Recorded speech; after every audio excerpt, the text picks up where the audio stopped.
Ok, dans cette nouvelle vidéo, nous allons voir ce qu'on appelle les listes sur Python. Alors, c'est quoi une liste?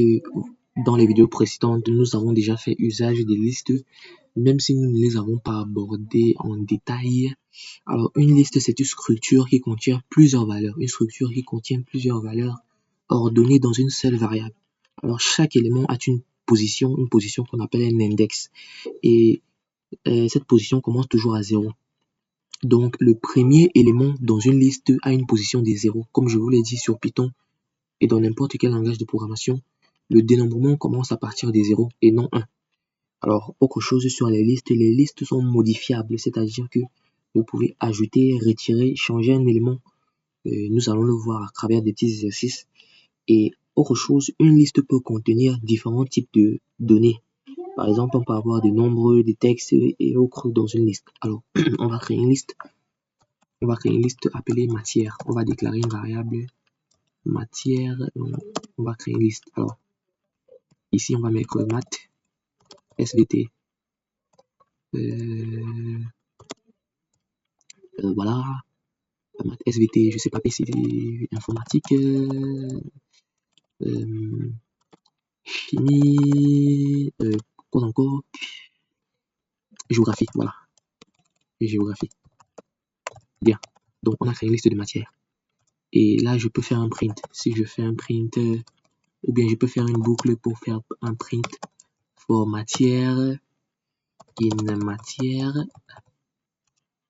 deux points, print matière. Bien. Je vais lancer le code. Et là, vous voyez bien que j'ai toutes les matières affichées, maths, SVT, informatique, chimie, géographie. Tout est clean. Donc, on peut également créer une autre liste, on va dire note. Voilà. On va dire note, on va déclarer la variable note. Et là, on va mettre 12, 15, et 8 et 17. Bien. C'est une liste de notes.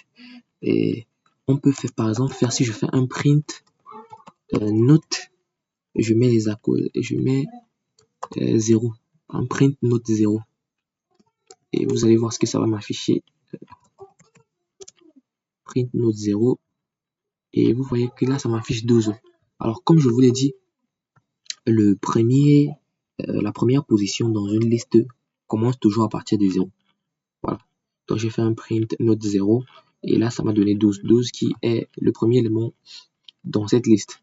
Alors, on peut faire encore autre chose. On peut ajouter un élément. Par exemple, je vais mettre note.append. C'est la fonction qu'on utilise pour ajouter un nouvel élément dans cette liste. Et je vais mettre 19. Voilà. Je mets 19. Et là, je vais à nouveau print mon note, ma liste. Et là, vous voyez que 19 s'est ajouté à la fin. Et là, autre chose qu'on peut faire avec une liste, c'est qu'on peut enlever un élément. Par exemple, je vais mettre note.remove. Remove, c'est la fonction qu'on utilise pour enlever un élément dans ma liste. Par exemple, je vais enlever 10. Voilà. C'est pas une bonne moyenne. 10. Donc, on va enlever 10. Et là, on va print. Voilà. On va enlever 17, pardon. Il y a une petite erreur. On va enlever 17. Et vous voyez que là, maintenant, j'ai une liste 12, 15 et 8. Donc, 17 a disparu. Vous pouvez l'apercevoir ici. Ma liste a désormais 3 éléments, 0, 1 et 2, 12, 15 et 8. Voilà. Autre chose qu'on peut faire avec une liste, on peut modifier un élément. Par exemple, je vais mettre une note. On va modifier, disons, la troisième note. Voilà. Voilà, on va mettre note.2 est égal à 10. Donc, je vais modifier la troisième note, cette note-ci. C'est pour ça que j'ai mis 2. Pourquoi j'ai mis 2? Eh bien, si on commence le dénombrement, on a 0, 1, 2 et 3. Donc, en réalité, c'est la troisième note.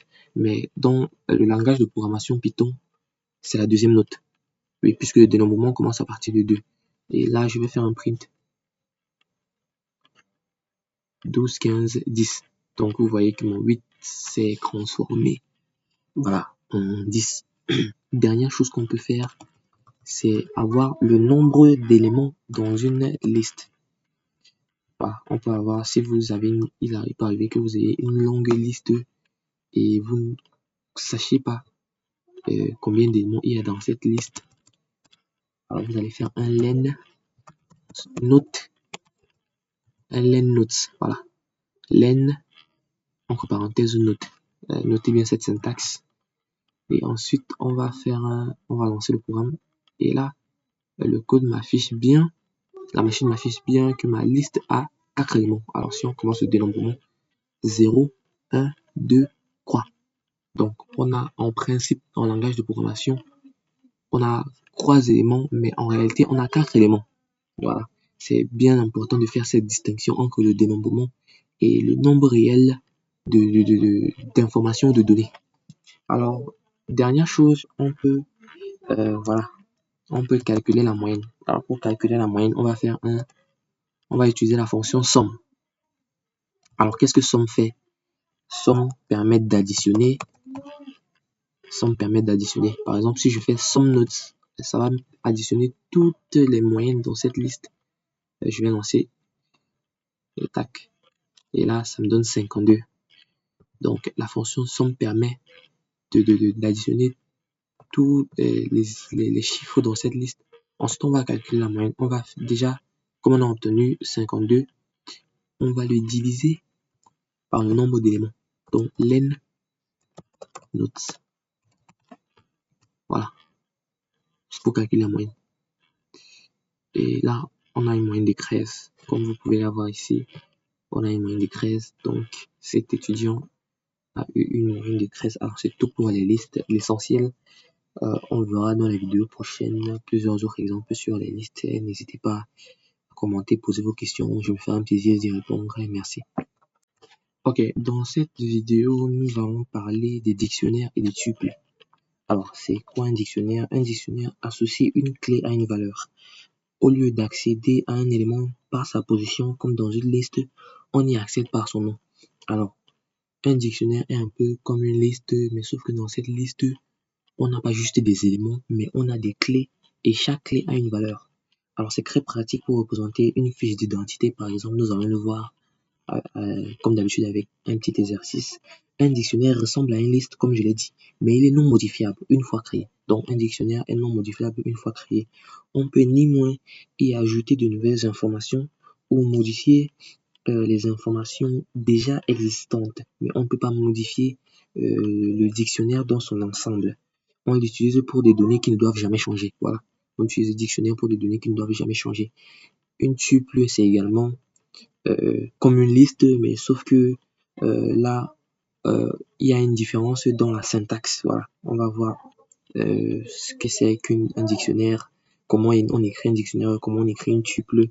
Alors, on va commencer par le dictionnaire. Pour écrire un dictionnaire, on va par exemple prendre étudiant. On va déclarer la variable étudiant, sauf que là, on va ouvrir les accolades. Et maintenant, on va créer plusieurs clés. À chaque clé, on va donner une valeur. Première clé, nom. Alors, un étudiant, un nom. 2 points, par exemple, moi, je vais mettre Richard. Cet étudiant s'appelle Richard. On va créer une deuxième clé, âge. On va lui donner, je sais pas, 21 ans. Ensuite, on va mettre filière. 2 points, je vais mettre informatique ou data science. Voilà. Donc, on a créé un dictionnaire. Ça, c'est un dictionnaire simple. Et vous voyez, voici la syntaxe. Et là, on va créer une tuple pour voir à quoi ça ressemble. On va créer la tuple coordonnée. Coordonnée. Voilà. On va déclarer coordonnées. Ensuite, on va ouvrir les parenthèses. On va mettre un numéro. J'ai un numéro hasard. C'est un numéro hasard, je précise bien.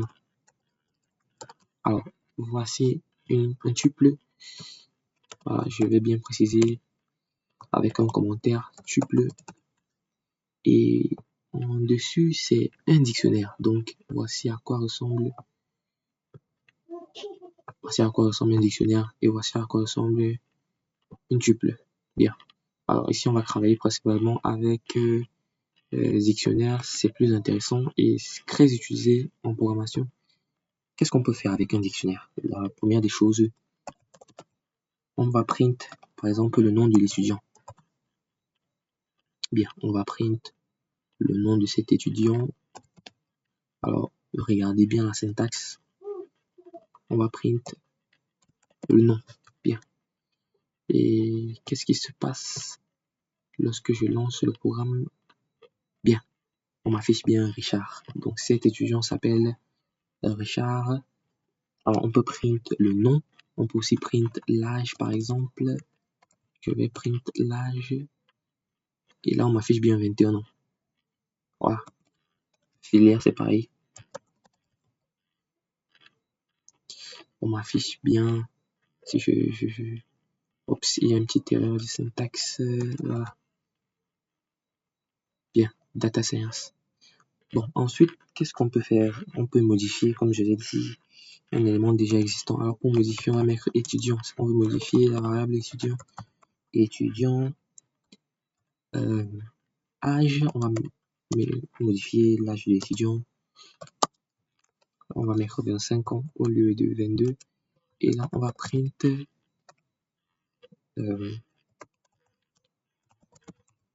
pour voir si ça a marché.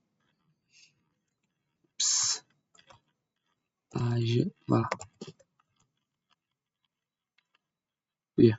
Et là, vous voyez que c'est bien sorti. On a 25 ans au lieu de 21 ans. Alors, autre chose qu'on peut faire, on peut ajouter de nouvelles données.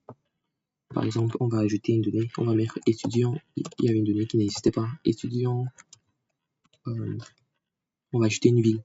Alors, on veut bien savoir où est-ce que cet étudiant vit. Ville, et on va mettre Douala. On va mettre Douala. Ensuite, on va faire un print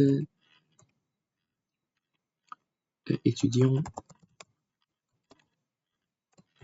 ville. On va faire un print étudiant, ville. Bien. Et ça affiche bien que la variable a été ajoutée. Alors maintenant, si on veut print tous ces dictionnaires, qu'est-ce qu'on fait? On va utiliser une boucle for. Et dans cette boucle for, on va dire for clé. Alors souvenez-vous que dans chaque dictionnaire, on a une clé. Voici une clé. On a la clé nom et la clé nom a une valeur. Donc ça c'est la clé nom et la valeur de cette clé nom c'est Richard. Donc on va faire une boucle clé qui va afficher pour chaque clé sa valeur. Donc on va dire for clé valeur in étudiant. Étudiant ce dictionnaire. On va mettre point item items pardon. Pourquoi je mets point items? Alors c'est pour dire que je demande à la boucle, voilà, ok, tu vas prendre le dictionnaire étudiant et pour chaque clé, tu vas me sortir sa valeur. Ensuite, je vais faire un print. J'ouvre les accolades, je fais un F. Voilà. Accolade clé, 2 points, valeur. 2 points, valeur. Donc, je vais dire à la machine tout simplement, ok. Dans le dictionnaire étudiant, tu prends chaque clé et tu me donnes sa valeur. Tu m'affiches ça bien, sans problème. Et je vais print le résultat. Et là, vous voyez que c'est clair. Bon, on a le nom de l'étudiant Richard. On a son âge 25 ans. Filière Data Science. Et on a sa ville Douala. Donc, tout a été bien affiché comme on l'a voulu. Alors, c'est à ça que c'est les listes. Vous allez beaucoup utiliser les listes. Surtout lorsque vous serez plus avancé sur Python. Les listes sont vraiment très intéressantes. Les dictionnaires, pardon, sont vraiment très intéressants parce que, à la différence d'une liste simple, un dictionnaire est beaucoup plus détaillé. Voilà. Lorsque vous allez devoir traiter des données, les listes et les dictionnaires sont très intéressants. Voilà. Alors, prochaine vidéo, n'hésitez pas à me poser des questions. Je suis disponible pour y répondre. Merci.